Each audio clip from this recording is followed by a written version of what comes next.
fondatrice aussi de Pétale Québec. Danielle, c'est quoi Pétale? Qu'est-ce que Pétale Québec? Ce n'est pas un organisme en horticulture.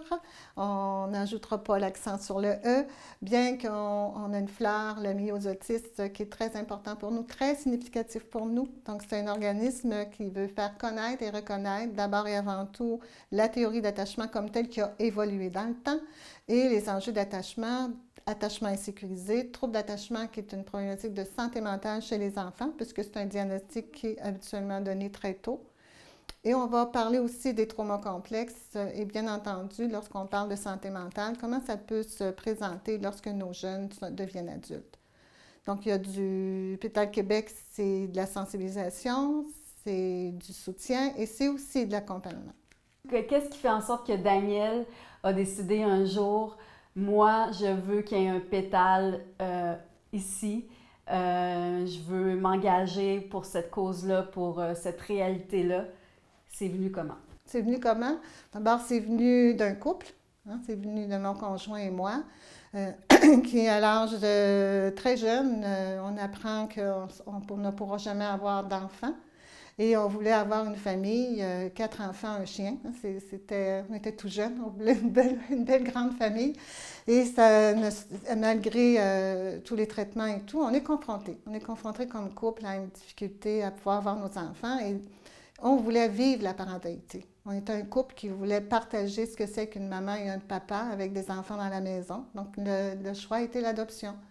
Il y a eu une première expérience d'adoption, on était tout jeune, bon, je pense qu'on peut dire tout jeune, à 30 ans, après 5 ans d'attente, ce qu'on dit l'adoption dite régulière, si on veut, qui nous a fait en sorte qu'on a été de heureux papa et maman. Enfin, on réalisait notre rêve de partager cette expérience-là ensemble, qui est une petite fille âgée de 14 jours.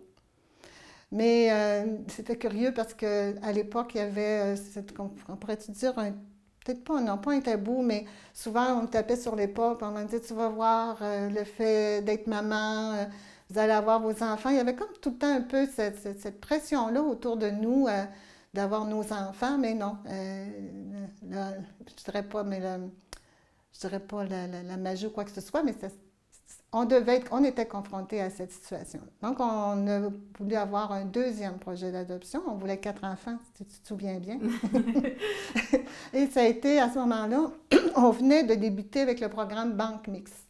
Donc, on pourrait en parler longtemps, mais Banque Mixte. Et on était sur la liste d'attente pour une adoption régulière, mais cette fois-ci d'une fratrie. On pouvait accepter une fratrie. On s'est dit, bon, bien, on aura une famille de 3 enfants. On avait déjà le chien à la maison. Bon, tu vois le topo de ce qu'on pouvait rêver à cette époque-là.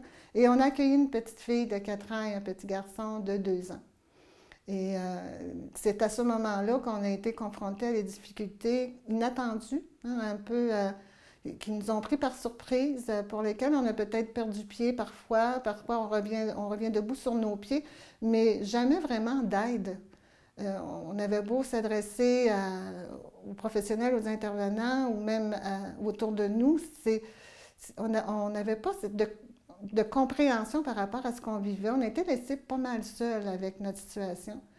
Et c'est là qu'on a été vraiment confrontés à des enjeux d'attachement assez sévères qui, malheureusement, ont fait en sorte qu'après 6 ans en clinique externe en pédopsychiatrie, après avoir consulté à droite et à gauche, on a dû prendre la difficile décision de demander que les enfants, pas les deux en même temps, mais à quelques années de différence, au début de l'adolescence, demander un placement pour assurer leur sécurité et leur développement, parce que la situation devenait très problématique à la maison, sans savoir qu'est-ce qu'on vivait.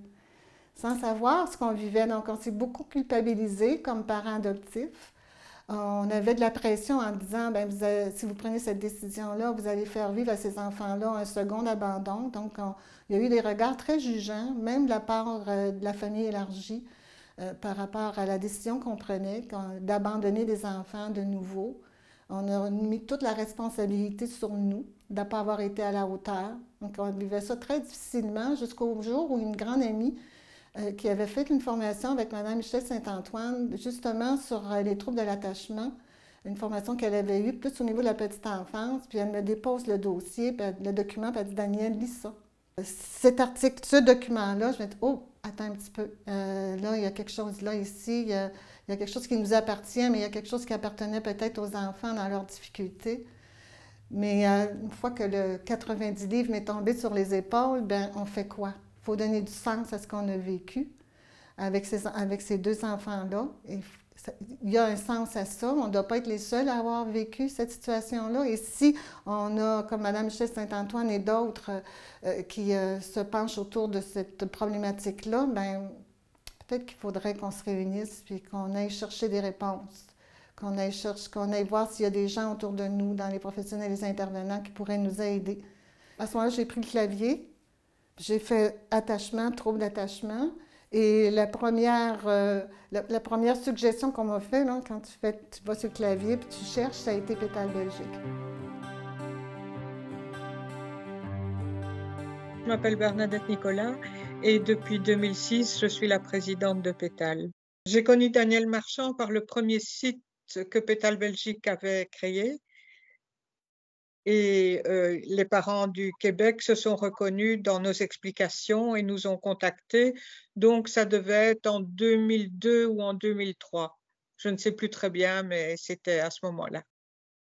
Ce que je souhaite, c'est qu'il y ait de plus en plus d'aide de personnes extérieures pour faire le travail de fond, aussi bien au Québec qu'en Belgique, parce que l'aide est difficile à se nourrir. Les nouveaux parents qui arrivent sont débordés, ce qui est normal, mais nous étions débordés aussi et nous l'avons quand même fait. Donc, pour que ça puisse bien se développer, il faudrait vraiment un coup de main des familles, parce que c'est les familles qui vont pouvoir développer vraiment la compréhension, les connaissances et surtout comment faire.